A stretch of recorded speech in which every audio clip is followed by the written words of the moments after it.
All right, so now we will have Friedrich Lindenberg, who do I not, I don't need to introduce him again because he has already had a regular talk, and he will talk about his main project, which is OpenSpending, and how he tracks the money.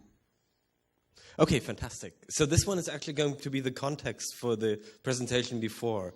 So if you could just kind of imagine that I held this one first and then kind of rewind the last presentation I gave on top of it. Anyway, sorry. So I want to talk to you about OpenSpending. OpenSpending is a project that we've been running for, I think, 2 years now at the Open Knowledge Foundation. And what we're trying to do, I want to explain this by looking, first of all, at why is looking at financial data important. There's this quote from Thomas Jefferson that says basically that any kind of sane, functioning democracy needs to have access for citizens to their financial records so that they can control and see what happened to the government. And I think that's a very powerful statement, and it's as true now as it was when the statement was made in 1802. So the Open Knowledge Foundation, I wasn't involved back then, kind of, I think 4 years ago now, started this site called Where Does My Money Go? And Where Does My Money Go basically just tried to present the budget priorities in the UK. So you can see here, kind of as a drill down, the different levels of functions of how the government dispenses its money, and you can see how it distributes geographically. And if you get a bit more into the details, there's other bits that had to be simplified. So, for example, the language needed to be translated from bureaucrats' language, from the language that government itself uses, to citizen language, to the language that people would use if they talk amongst themselves. So this is kind of our translation of how government spends its money. Now, this is very kind of nice, and it's important to look at it, and I think it's one foundation for discussing how budget priorities should be realigned in the future. Now, what's interesting, what happened after Where's My Money Go was launched, is that people all over Europe and all over the world started making these. So I don't know what the bubble fetish there is. I did the squares. But basically, people all over the place started making these diagrams of how does my government spend its money? How do we do that in our country? And this is interesting, but what happened essentially, I showed you this diagram before of these kind of 3 stages of government finance projects. We all got to doing the extracting of the data. We all got to making a nice store and presenting the data on the web. But I think we always kind of lose ourselves before we actually get to telling stories with the data. So one part, I think, to the solution to that problem is that we actually kind of create reusable components for making these projects, reusable components for displaying how public finance is being spent. And that's what brought us up with some megalomania. And we started to make a project called OpenSpending. And OpenSpending is basically a world map of government finance. The idea is that eventually OpenSpending will contain the budget of each country, the expenditure data for each country, down to individual beneficiaries. So the idea is really that we do something similar to OpenStreetMap, which you can kind of see in the background there, nice diagram of OpenStreetMap mapping activity. The idea is really every single government transaction that's been made can be found in this one place, and then people can use this information as a commonly structured basis to make their own analyses, to make their own visualizations, to tell their own stories, and to find out what government is really doing. So OpenSpending, I think it's been started 2 years ago, as I mentioned. It's now got something around 270 data sets in it, and we're growing quite rapidly. So people can go to this site, just kind of sign up, make an account, upload their own data, and then get to having some visualizations fairly easily. Now, what we're also trying to do with OpenSpending now is we're trying to go beyond just providing this technological basis and these components that you can reuse, but we're also trying to create a community of people worldwide who are at this intersection between talking about financial topics, public finance people in gray suits, and people like myself who are kind of techies and who like to talk about technology and how we can visualize information, how we can extract it, how we can clean it up, the topic here today. So we're trying to bring these different groups together and create this kind of common community. And I can invite all of those of you who are interested in public finance in some way to join our mailing list on OpenSpending.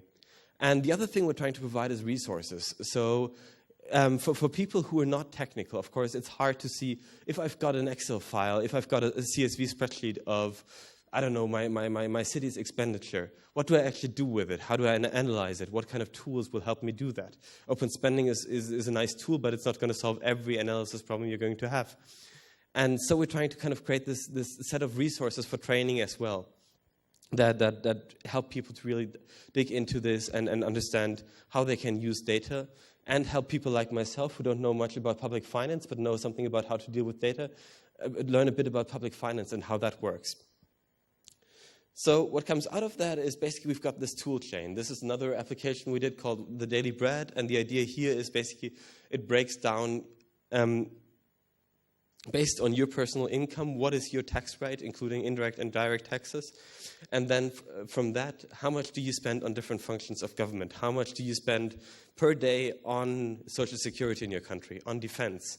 And what I like about that is when we're talking about tracking finance, especially in this open government context, it's often about just finding the corruption, finding out who's misusing the money, who's channeling the money into back channels. But I think it's important sometimes also to look at the things that are actually enabled by government and are enabled by government spending money on things. So I think this one is actually kind of our motivational piece. We're not trying to destroy the notion that government has money, but we're trying to say, hey, this is actually pretty cool, they're doing interesting stuff, and you're paying a reasonable contribution to all of these.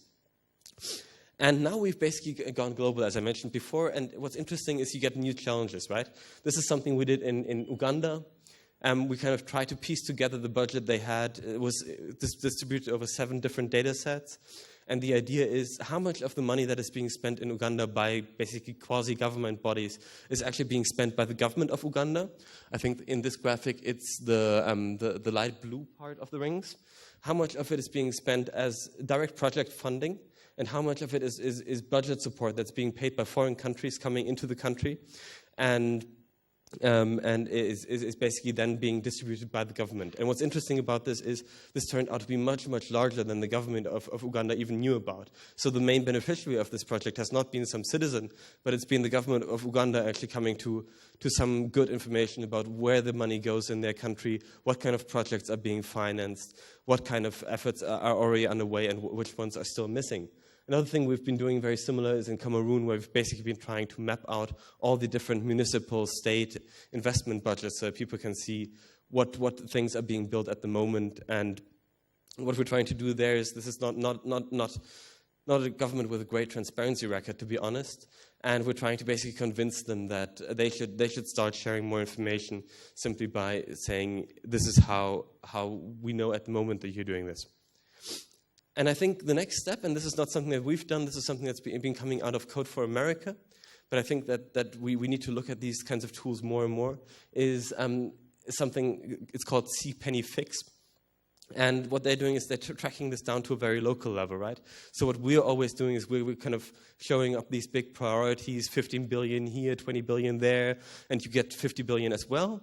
But I think this one brings it down. This one is kind of about a specific school being built somewhere, and it's bringing together all the information, descriptions, funding, how much has been bought for the school, how much has been put together, etc., etc. And that, I think, makes it very kind of tangible. And I think if you bring together these two levels, one where you talk about big priorities and the other one where you talk about very small, very concrete projects, then it becomes really powerful. So that's OpenSpending. Thanks.